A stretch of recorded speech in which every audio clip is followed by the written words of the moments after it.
Hi all, ಎಲ್ಲರೂ ಹೇಗಿದ್ದೀರಾ? Revathi Kannada vlog ಚಾನಲ್ಗೆ ಸ್ವಾಗತ. ನಾನು ಮೊನ್ನೆ ಒಂದು ವಿಡಿಯೋ ಹಾಕಿದ್ದೆ. ಹೆಬ್ರಿ ಹತ್ರ ಇರೋ ಮುನಿಯಾಲ್ ಅಂದರೆ ನಮ್ಮ ಅತ್ತೆಯ ಅಜ್ಜಿ ಮನೆಗೆ ನಾವು ಕೋಲ ನೋಡೋದಕ್ಕೆ ಹೋಗ್ತಾ ಇದ್ದೀವಿ ಅಂದ್ಬಿಟ್ಟು ಆ ವಿಡಿಯೋನೇ ಇವತ್ತು ಮುಂದುವರಿಸ್ತಾ ಇದ್ದೀವಿ. ಕೋಲನ ಪೂರ್ತಿಯಾಗಿ ನೋಡಿ, ಯಾರಿಗೆಲ್ಲ ತುಳುನಾಡಲ್ಲಿ ಎಷ್ಟು ಸಾಂಪ್ರದಾಯಿಕಬದ್ಧವಾಗಿ ದೈವದ ಕೋಲವನ್ನು ಮಾಡ್ತಾರೆ ಅಂದ್ಬಿಟ್ಟು.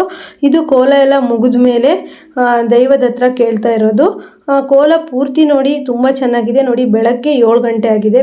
ರಾತ್ರಿ 7 ಗಂಟೆಯಿಂದ ಬೆಳಗ್ಗೆ 7 ಗಂಟೆವರೆಗೂ ಸಹಿತ ಕೋಲ ಇತ್ತು. ತುಂಬ ಚೆನ್ನಾಗಿತ್ತು ಮಾತ್ರ. ವಿಡಿಯೋನ ಕೊನೆವರೆಗೂ ನೋಡಿ. ಹಾಗೆ ವಿಡಿಯೋ ಇಷ್ಟ ಆದರೆ ಲೈಕ್ ಮಾಡೋದನ್ನು ಮರಿಬೇಡಿ. ಹಾಗೆ ಹೊಸಬ್ರು ನೋಡ್ತಾ ಇದ್ರೆ ಸಬ್ಸ್ಕ್ರೈಬ್ ಮಾಡಿ. ವಿಡಿಯೋ ಕುಟುಂಬದವರೆಲ್ಲರೂ ಸೇರಿದ್ವಿ. ಸಣ್ಣ ಮಕ್ಕಳಿಂದ ಹಿಡಿದ್ಬಿಟ್ಟು ವಯಸ್ಸಾದವ್ರ ತನಕನೂ ಪೂರ್ತಿ ಕುಟುಂಬ ಸೇರಿತ್ತು. ತುಂಬ ಖುಷಿಯಾಗಿತ್ತು. ಹೇಗೆ ಕಳೀತು ರಾತ್ರಿ ಬೆಳಗ್ಗೆ ಅನ್ನೋದೇ ಗೊತ್ತಾಗಿಲ್ಲ. ಮುಗಿದ ಮೇಲೇ ಮುಗೀತಾ ಅಂತ ಹೇಳಿ ನನಗೆ ಅನ್ನಿಸ್ತಾ ಇತ್ತು. ಅಂದರೆ ಅಷ್ಟು ಒಂದು ಚೂರು ನಿದ್ದೆನೂ ಮಾಡಿದೆ. ರಾತ್ರಿ ಇಡೀ ಕೋಲ ನಡೆದಿತ್ತು. ತುಂಬ ಚೆನ್ನಾಗಿ ದೈವದ ಶಕ್ತಿ ಅಷ್ಟೇ ಇದೆ. ನೀವೆಲ್ಲ ಕಾಂತಾರ ಫಿಲಮ್ ನೋಡಿರ್ಬೋದು. ದೈವದ ಶಕ್ತಿ ಎಷ್ಟಿದೆ ಅಂತ ನಿಮಗೆ ಆ ಮೂವಿಯಲ್ಲಿ ಗೊತ್ತಾಗುತ್ತೆ. ಹಾಗೆ ನೋಡಿ, ಇಲ್ಲಿ ಮುನಿಯಾಲು ಕುತ್ಕೋಲಿ ಕುಟುಂಬದವರು, ಹಾಗೆ ದೇಜು ಪೂಜಾರಿ ಕುಟುಂಬದವರೆಲ್ಲರೂ ಸೇರಿ ಮಾಡಿಸಿರುವಂತಹ ಒಂದು ದೈವದ ಕೋಲ ಅನ್ಬೋದು. ಸಂಜೆ 7:30 ಟೈಮಿಗೆ ಕೋಲ ಸ್ಟಾರ್ಟ್ ಆಯಿತು.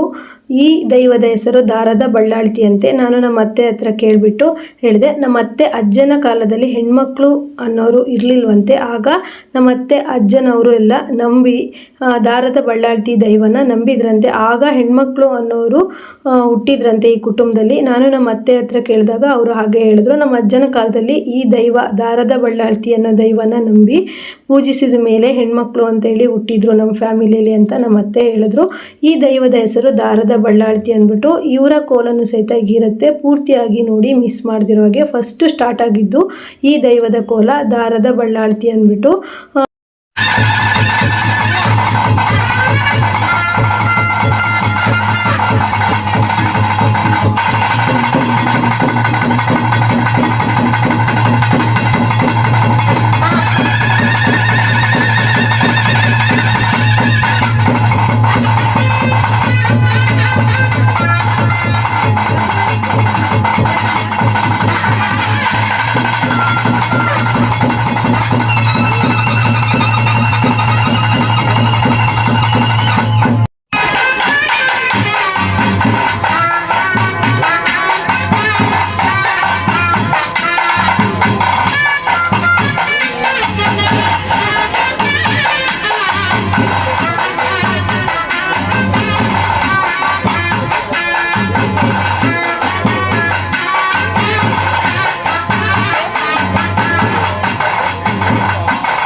ದೈವದ ಕೋಲ ಮುಗಿದ ಮೇಲೆ ಯಾರಾದರೂ ಹರಕೆ ಏನಾದರೂ ಹೊತ್ತಿದ್ರೆ, ಏನಾದರೂ ಕೇಳಿಸೋರಿದ್ದರೆ ಕುಟುಂಬಸ್ಥರು ಬಂದುಬಿಟ್ಟು ದೇವರಿಗೆ ಕೊಟ್ಬಿಟ್ಟು ಆಶೀರ್ವಾದವನ್ನು ಪಡಿತಾರೆ. ತುಂಬ ಜನ ಹರಕೆ ಎಲ್ಲ ಹೊತ್ತಿದ್ರು ನೋಡಿ. ಸ್ಯಾರಿ ಎಲ್ಲ ಕೊಟ್ಟಿದ್ದಾರೆ ದೈವಕ್ಕೆ. ಯಾರಾದರೂ ಹರಕೆ ಹೊತ್ತರೆ ಈ ಟೈಮಲ್ಲಿ ಕೊಟ್ಬಿಟ್ಟು ದೇವರ ಆಶೀರ್ವಾದವನ್ನು ಪಡಿತಾರೆ. ಏನಾದರೂ ಕೇಳೋದಿದ್ರು ಸಹಿತ ಕೇಳ್ತಾರೆ ನೋಡಿ. ನಮ್ಮ ಅತ್ತೆ ಮತ್ತು ಅವ್ರ ತಂಗಿ ಅವರೆಲ್ಲ ಅಕ್ಕ ತಂಗಿಯರೆಲ್ಲ ಒಟ್ಟಿಗೆ ನಿಂತ್ಬಿಟ್ಟು ದೈವಕ್ಕೆ ಕೇಳ್ತಾ ಇದ್ದಾರೆ. ಅವರು ಕೇಳ್ಕೊಂಡು ಬಂದರು. ನಾವು ಊಟಕ್ಕೆ ಹೋಗೋಣ ಅಂತ ಹೇಳ್ಬಿಟ್ಟು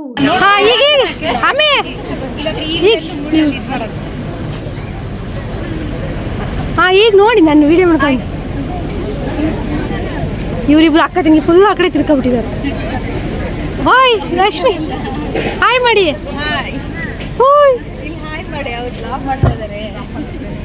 ಅದೇ ಅಪ್ಪ,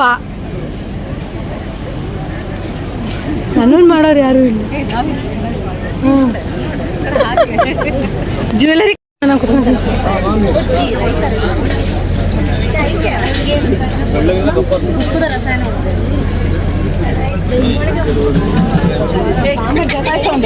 ಊಟ ಪಾಯಸ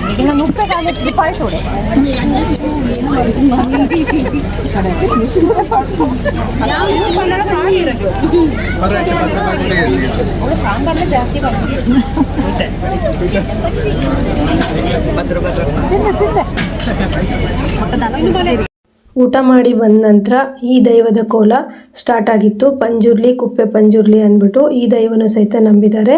ಈಗ ದೈವ ಬರೋಕ್ಕೂ ಮೊದಲು ಈ ರೀತಿ ಅಪ್ಪಣೆನ ತಗೊಳ್ತಾರೆ. ಎಲ್ಲರ ಹತ್ರ ಹೋಗ್ಬಿಟ್ಟು ಆಶೀರ್ವಾದ ಮಾಡಿಬಿಟ್ಟು ಕೋಲನ ಸ್ಟಾರ್ಟ್ ಮಾಡ್ತಾರೆ. ನೋಡಿ, ಪ್ರತಿಯೊಬ್ಬರು ಹಿರಿಯರ ಹತ್ರ ಆಗಲಿ ಪ್ರತಿಯೊಬ್ಬರ ಹತ್ರನೂ ಅಪ್ಪಣೆನ ತಗೊಂಡು ಬರ್ತಾರೆ. ನಂತರ ಕೋಲ ಸ್ಟಾರ್ಟ್ ಆಗುತ್ತೆ. ಕುಪ್ಪೆ ಪಂಜುರ್ಲಿ ಹಾಗೆ ಪಂಜುರ್ಲಿ ದೈವ ಎಷ್ಟು ಜನಕ್ಕೆ ಗೊತ್ತು ಕಮೆಂಟ್ ಮಾಡಿ. ಹೀಗೆ ನೋಡಿ, ಇದೇ ಪ್ರತಿಯೊಬ್ಬರ ಹತ್ರನೂ ಹೋಗ್ಬಿಟ್ಟು ಅವರಿಗೂ ಆಶೀರ್ವಾದ ಮಾಡಿಬಿಟ್ಟು ನಮಸ್ಕಾರ ಮಾಡಿಬಿಟ್ಟು ಬರ್ತಾರೆ. ಪ್ರತಿಯೊಂದು ಕೋಲನೂ ಇದೇ ರೀತಿ ನಡೀತು ಬೆಳಗ್ಗೆವರೆಗೂ. ನೋಡೋದಕ್ಕೆ ಎಷ್ಟು ಚೆನ್ನಾಗಿತ್ತು ಅಂದರೆ ಒಂದು ರೋಮಾಂಚನೆ ಅನ್ಬೋದು, ಅಷ್ಟು ಚೆನ್ನಾಗಿತ್ತು, ಅಷ್ಟು ಖುಷಿ ಆಗ್ತಿತ್ತು. ಒಂದು ಚೂರು ಬೆಳಗ್ಗೆವರೆಗೂ ನಿದ್ದೆ ಬರಲಿಲ್ಲ. ನೋಡಿ, ಪ್ರತಿಯೊಬ್ಬರ ಹತ್ರನೂ ಜಗದೀಶ್ ಮಾಮ ಹಾಗೆ ನಮ್ಮ ಮಾಮ ಹಾಗೆ ಪ್ರತಿಯೊಬ್ಬರ ಹತ್ರನೂ ಕೂತಿರ್ತಾರಲ್ವ, ಅಲ್ಲಿ ಅಪ್ಪಣೆ ತಗೊಂಡು ಬರ್ತಾರೆ. ಎಲ್ಲ ದೈವದ ಕೋಲನೂ ಹೀಗೆ ಆಗುತ್ತೆ. ಹಾಗೆ ಕೊನೆವರೆಗೂ ವಿಡಿಯೋನ ನೋಡಿ ಮಿಸ್ ಮಾಡಿದವ್ರಿಗೆ ಕೊನೆಯಲ್ಲಿ ಒಡತೆ ಅಮ್ಮನ ಒಂದು ಕೋಲ ಇದೆ. ತುಂಬ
ಗರಿಗಳು, ತೆಂಗಿನ ಗರಿಗಳು.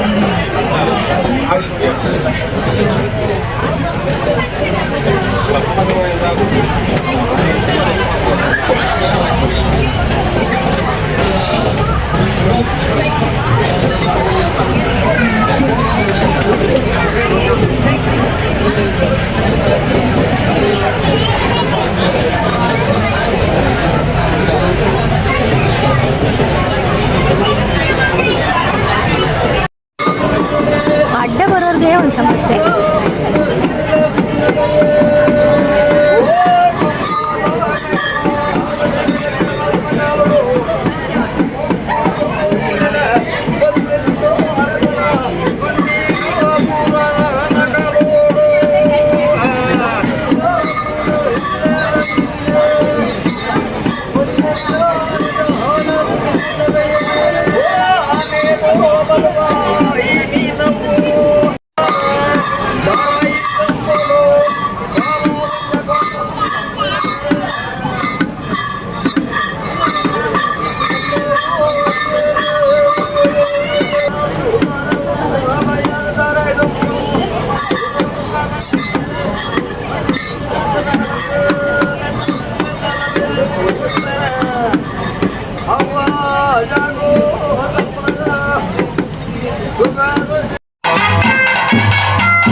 ಈಗ ಶುರುವಾಗ್ತಿರೋ ಕೋಲ ಬಂದ್ಬಿಟ್ಟು ಒಡತೆ ಅಮ್ಮಂದು ಪಂಜುರ್ಲಿದು ಕೋಲ. ತುಂಬ ಚೆನ್ನಾಗಿತ್ತು ಮಾತ್ರ. ನನಗಂತೂ ಮೈ ರೋಮಾಂಚನನೇ ಆಗಿಬಿಡ್ತು, ಯಾಕಂದರೆ ಮೊದಲನೇ ಸರಿ ನೋಡ್ತಾ ಇದ್ದೆ, ಹಾಗಾಗಿ ತುಂಬಾ ಮೈ ರೋಮಾಂಚನನೇ ಅನ್ನಿಸ್ಬಿಡ್ತು, ಅಷ್ಟು ಚೆನ್ನಾಗಾಗಿತ್ತು. ಹಾಗೆ ಈ ವಿಡಿಯೋನೂ ಸಹಿತ ಕೊನೆವರೆಗೂ ನೋಡಿ, ನಿಮಗೂ ಸಹಿತ ಆ ದೈವ ನೀವು ಅಂದ್ಕೊಂಡಿರೋ ಹಾಗೆ ಎಲ್ಲ ನಿಮಗೆ ಒಳ್ಳೇದು ಮಾಡುತ್ತೆ ಅಂತ ಹೇಳ್ತಾ ಈ ವಿಡಿಯೋ ಪೂರ್ತಿಯಾಗಿ ನೋಡಿ ಅಂತ ಹೇಳ್ತಿದ್ದೀನಿ. ನೋಡಿ, ಒಡತೆ ಅಮ್ಮನ ಹಾಗೂ ಪಂಜುರ್ಲಿ ಕೋಲ ಸ್ಟಾರ್ಟ್ ಆಯಿತು. ಈಗ ಶುರು ಮಾಡ್ತಾ ಇದ್ದಾರೆ.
ನೋಡಿ ಕೋಲ ಎಲ್ಲ ಮುಗಿಯುವಷ್ಟರಲ್ಲಿ ಬೆಳಗ್ಗೆ 7 ಗಂಟೆ ಆಯಿತು. ಈಗ ದೈವದ ಹತ್ರ ಕೇಳಿಸೋರೆಲ್ಲ ಇರ್ತಾರಲ್ಲ, ಕೇಳಿಸ್ತಾ ಇದ್ರು. ಬೆಳಗ್ಗೆ 6:30 ಅನಿಸುತ್ತೆ. ಅಷ್ಟೊತ್ತಿಗೆ ಕೇಳಿಸೋಕ್ಕಾಗಿ ಎಲ್ಲರೂ ಎದ್ದು ಬಂದು ದೈವದ ಹತ್ರ ನಿಂತಿದ್ರು. ಎಲ್ಲ ಸಮಸ್ಯೆಗಳಿದ್ದವರೆಲ್ಲ ಕೇಳಿಸ್ತಾ ಇದ್ರು. ನಾವು ಸಹಿತ ಕೇಳಿಸಿದ್ವಿ. ನಾವು ದೈವದ ಮುಂದೆ ಹೋಗಿ ನಿಂತರೆ ಸಾಕು, ಅವರೇ ನಮ್ಮ ಮುಖ ನೋಡಿಬಿಟ್ಟು ಪ್ರತಿಯೊಂದು ಹೇಳ್ತಾ ಇದ್ರು. ಅದೇ ಖುಷಿ ಆಯಿತು. ನಾವು ನಮ್ಮ ಸಮಸ್ಯೆನ ಹೇಳ್ಕೊಡೋದು ಬೇಡ, ಅವರೇ ನಮ್ಮ ಮುಖ ನೋಡಿಬಿಟ್ಟು ಹೇಳ್ತಾರೆ. ನಮಗೂ ಸಹಿತ ಅದೇ ರೀತಿ ಹೇಳಿದ್ರು. ನನಗಂತೂ ತುಂಬಾ ಆಶ್ಚರ್ಯ ಆಯಿತು. ಅವರು ಹೇಳಿದ್ದೆಲ್ಲದೂ ಸಹಿತ ಸರಿಯಾಗಿತ್ತು. ಹಾಗೆ ಯಾರೆಲ್ಲ ತುಳುನಾಡಲ್ಲಿ ಇದ್ದೀರಾ, ಈ ವಿಡಿಯೋ ನೋಡ್ತಾ ಇದ್ದೀರಾ, ನನಗೆ ಕಮೆಂಟ್ ಮಾಡಿ. ಹಾಗೆ ವಿಡಿಯೋ ಇಷ್ಟ ಆದರೆ ಲೈಕ್ ಮಾಡಿ. ಹಾಗೆ ಕೋಲ ಎಲ್ಲ ಮುಗ್ದಿತ್ತು. ನಾವು ಹಿಂದೆ ಕೂತಿದ್ವಿ. ಚಿನ್ನು ಹಾಗೆ ವಿಡಿಯೋ ಮಾಡಿದ್ಲು. ಹಾಗೆ ನೋಡಿ, ಇದು ಚಿನ್ನು. ನಾನು ಈ ರೇವತಿ ಕನ್ನಡ ವ್ಲಾಗ್ಸಲ್ಲೇ ಚಿನ್ನು ಮದುವೆ ವೀಡಿಯೋಸ್ ಎಲ್ಲ ಹಾಕಿದ್ದೆ. ಇವಳು ನಿಮಗೆ ಗೊತ್ತಿರ್ಬೋದು, ಚೈತನ್ಯ ಅಂದ್ಬಿಟ್ಟು ನಾವು ಚಿನ್ನು ಅಂತ ಕರಿತೀವಿ. ಪ್ರತಿಯೊಬ್ಬರು ಚಿಕ್ಕ ಮಕ್ಕಳು ಸಹಿತ ರಾತ್ರಿಯಿಂದ ಬೆಳಕಾಗೋವರೆಗೂ ಕೋಲನ ನೋಡಿದ್ರು. ಅಷ್ಟು ದೈವದ ಶಕ್ತಿ ಇದೆ, ಅಷ್ಟು ನಂಬ್ತಾರೆ. ಮತ್ತು ಹೇಳಿರೋ ಪ್ರತಿ ಮಾತು ಕರೆಕ್ಟಾಗಿದೆ. ನೋಡಿ, 7 ಗಂಟೆ ಆಗಿತ್ತು. ಹಾಗೆ ತಿಂಡಿ ಸಹ ಇತ್ತು, ಇಡ್ಲಿ ಸಾಂಬಾರಿತ್ತು. ನೋಡಿ, ಇಲ್ಲಿ ಒಡತೆ ಪಂಜುರ್ಲಿ ದೇವರು. ನಾವು ಕೈ ಮುಗಿದ್ಬಿಟ್ಟು ಕಾಣಿಕೆ ಹಾಕ್ಬಿಟ್ಟು ಇನ್ನು ಊರಿಗೆ ಹೋಗೋದು ಅಂತ ಹೇಳ್ತಾಯಿದ್ರು. ಹಾಗಾಗಿ ರೆಡಿ ಆಗಬೇಕಿತ್ತಲ್ಲ, ತಿಂಡಿ ಸಹ ಇತ್ತು. ಹಾಗೆ ದೇವರಿಗೆಲ್ಲ ಕೈ ಮುಗಿದು ಕಾಣಿಕೆ ಹಾಕ್ಬಿಟ್ಟು ನಾವು ಇನ್ನು ಊರಿಗೆ ಹೊರಟ್ವಿ. ಇರಲಿಲ್ಲ, ಬಂದ್ವಿ. ಯಾಕಂದರೆ ಸ್ವಲ್ಪ ಅರ್ಜೆಂಟ್ ಕೆಲಸ ಇದ್ದಿದ್ದರಿಂದ ತಂಬಿಲ ಇತ್ತು ಮರುದಿನ. ತಂಬಿಲಕ್ಕೆ ನಿಲ್ಲಿಲ್ಲ. ಹಾಗೆ ಕೋಲ ಮುಗಿಸ್ಕೊಂಡು ನಾವು ಹೊರಟು ಬಂದ್ವಿ. ಈ ಮನೆ ನಮ್ಮ ಅತ್ತೆಯ ಅಜ್ಜಿ ಮನೆ ಅಂದ್ಬಿಟ್ಟು. ನೋಡಿ, ಮಾವಿನಕಾಯಿ ಎಷ್ಟು ಬಿಟ್ಟಿತ್ತು. ನಮ್ಮ ಸರಸ್ವತಿ ಬರ್ತಾ ಇದ್ಲು.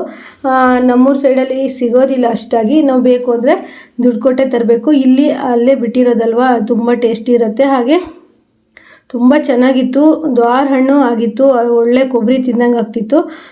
ಸರಸ್ವತಿ ಬರ್ತಾ ಇದ್ಲು. ನಾನೆಲ್ಲ ಹೆರ್ಬಿಟ್ಟು ಒಂದು ಕಡೆ ಇಟ್ಕೊಂಡಿದ್ವಿ. ಚಿನ್ನು ಸಹಿತ ನೋಡಿ 2 ಎತ್ಕೊಂಬಂದಿದ್ದಾಳೆ. ಹಾಗೆ ಇಲ್ಲಿ ಹಲಸು ಮಾವು ಊರಲ್ಲಿ ತುಂಬಾ ಇರುತ್ತೆ. ಎಷ್ಟು ಬೇಕಿದ್ರು ನಾವು ನಿಂತ ಹಾಗೇ 3 ಹಲಸಿನಕಾಯಿ ಒಟ್ಟಿಗೆ ಬಿತ್ತು. ನೋಡಿ, ಪಕ್ಕದಲ್ಲೇ ಹಲಸಿನ ಮರ ಇದೆ. ಹಲಸಿನ ಹಣ್ಣಿಗೆ ಮಾವಿನ ಹಣ್ಣಿಗೆ ಊರಲ್ಲಿ ಮಾತ್ರ ಯಾವುದು ಕಡಿಮೆ ಇರೋದಿಲ್ಲ. ಎಷ್ಟು ಬೇಕಾದ್ರೂ ತಿನ್ಬೋದು. ನಮಗೆ ಮಾವಿನಕಾಯಿ ನೋಡಿ ತುಂಬ ಖುಷಿ ಆಯಿತು. ಬೆರ್ಚಿ 1 ಬ್ಯಾಗ್ ಫುಲ್ ತಂದ್ವಿ. ಮನೆಯವ್ರಿಗೆ ಸಹಿತ ಗೊತ್ತಿಲ್ಲ. ಮನೆಯವರಿಗೆ ನಂಗೊಂದು ಬರ್ಚಿತಾ ಇದ್ವಿ. ನಮ್ಮನೇಲೆಲ್ಲ ಜೋರು ಮಾಡ್ತಿದ್ರು, ಅಷ್ಟು ಬರ್ಚಿಬೇಡಿ ಬನ್ನಿ ಅಂತ ಹೇಳ್ಬಿಟ್ಟು. ನೋಡಿ, ತಿಂಡಿ ತಿನ್ನೋರೆಲ್ಲ ತಿಂತಾ ಇದ್ದಾರೆ. ಹಾಗೆ ನಾವು ಮಾವಿನಕಾಯಿ ಎಲ್ಲ ತಗೊಂಡು ಬಂದ್ವಿ. ಒಟ್ಟಿಗೆ ಒಂದೇ ಸಲ ಹಲಸಿನಕಾಯಿ ಬಿತ್ತು, ಗುಜ್ಜೆ ಅಂತಾರೆ ಊರಲ್ಲೆಲ್ಲ. ನಾವೆಲ್ಲ ಆರಿಸ್ಕೊಂಡು ತುಂಬ ಟೇಸ್ಟ್ ಇತ್ತಂತೆ. ಪಿಂಕಿ ಮತ್ತು ಚಿನ್ನು ಇಬ್ಬರು ತಿಂದ್ಬಿಟ್ಟು ಹೇಳಿದ್ರು, ಅಕ್ಕ ತುಂಬಾ ಟೇಸ್ಟ್ ಇದೆ. ಹಣ್ಣು ಆಗೋದಕ್ಕೆ ಇಟ್ಟಿದ್ದೀವಿ, ಹಣ್ಣಾದ್ರೆ ಅಂತೂ ಇನ್ನೂ ಟೇಸ್ಟ್ ಇದೆ ಈ ಮಾವಿನ ಹಣ್ಣು. ಅಂದರೆ ನಾನು ಸ್ವಲ್ಪ 1 ವರ್ಷ ಇದೇ ಊರಲ್ಲಿ ಇದ್ದೆ, ಹಾಗಾಗಿ ನನಗೆ ಈ ಮಾವಿನ ಹಣ್ಣಿಂದೆಲ್ಲ ಟೇಸ್ಟ್ ಗೊತ್ತು. ತುಂಬಾ ಚೆನ್ನಾಗಿತ್ತು. ಮೊದಲು ತುಂಬ ತಿಂತಿದ್ವಿ. ನೋಡಿ, ಎಲ್ಲರೂ ಸಹಿತ ಫ್ಯಾಮಿಲಿ ಒಟ್ಟಿಗೆ ಸೇರಿದಾಗ ಎಷ್ಟು ಖುಷಿ ಇರುತ್ತೆ.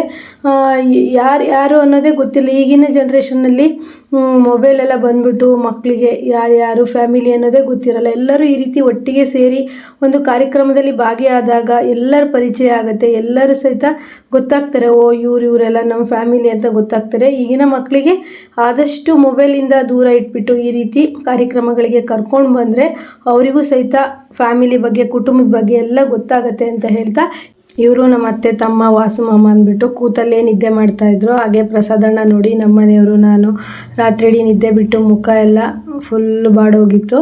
ಅಂದರೆ ಬೆಳಗಿನ ಜಾವ 6:30-7 ಗಂಟೆ ಆಗಿತ್ತಲ್ವ. ಹಾಗಾಗಿ ಫ್ರೆಂಡ್ಸ್, ವಿಡಿಯೋ ನೋಡಿ ಹೇಗೆ ಅನ್ನಿಸ್ತು, ನಿಮಗೆ ಇಷ್ಟ ಆಯಿತಾ ಅಂತೇಳ್ಬಿಟ್ಟು ಕಮೆಂಟ್ ಮಾಡಿ. ಹಾಗೆ ಇನ್ನು ನೆಕ್ಸ್ಟ್ ಒಳ್ಳೊಳ್ಳೆ ವಿಡಿಯೋ ಹಾಕೋದಕ್ಕೆ ಟ್ರೈ ಮಾಡ್ತೀನಿ. ಹೊಸಬ್ರು ನೋಡ್ತಾ ಇದ್ದರೆ ಸಬ್ಸ್ಕ್ರೈಬ್ ಮಾಡಿ. ಹಾಗೆ ನಮ್ಮ ತುಳುನಾಡಿನ ಸಂಸ್ಕೃತಿ ಕೋಲ ಅನ್ನೋದು ಹೇಗಿತ್ತು ಅಂತ ಹೇಳ್ಬಿಟ್ಟು ನೀವೆಲ್ಲ ಕಮೆಂಟ್ ಮಾಡಿ. ನೋಡಿ, ಇನ್ನೂ ಸಹಿತ ಎಲ್ಲ ಹೇಳಿಕೆ ಎಲ್ಲ ಕೇಳಿಸ್ತಾ ಇದ್ದರು.